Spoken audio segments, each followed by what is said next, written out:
2004ஆம் ஆண்டு சுனாமியில் தமிழகம் மிக கடுமையாக பாதிக்கப்பட்டது.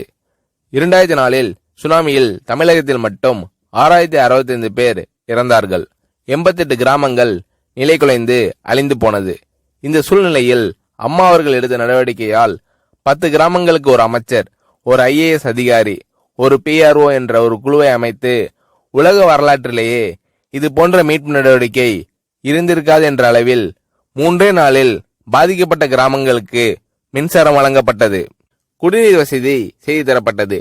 இந்த மின்னல் வேக நடவடிக்கையால் அப்போதிருந்த இந்திய ஜனாதிபதி அப்துல் கலாம் மற்றும் அமெரிக்காவின் முன்னாள் அதிபர் கிளின்டன் ஆகியோரின் பாராட்டுகளை அம்மாவின் அரசு பெற்றது. அழுத கண்களை துடைக்கும் கரம் கொண்டவர் அம்மா அவர்கள். ஆண்டவன் யாரோ ஒரு நபர் மூலமாக வருவார். தமிழ்நாட்டிற்கு கிடைத்த தெய்வம் அம்மா அவர்கள். சுனாமியில் பாதிக்கப்பட்டவர்களில் 40 பேருக்கு 2 குழந்தைகளும் சுனாமியில் இறந்து விடுகிறது.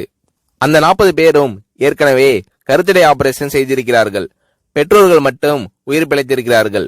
உயிர் பிழைத்தவர்களுக்கு இனி குழந்தை கிடையாது என்ற நிலையில் அவர்களுக்கு கருணைவு ஆபரேஷன் செய்து அவர்களில் பல பேருக்கு குழந்தை பிறந்து அந்த குழந்தைகள் இன்று பள்ளிக்கு சென்று கொண்டிருக்கிறார்கள்.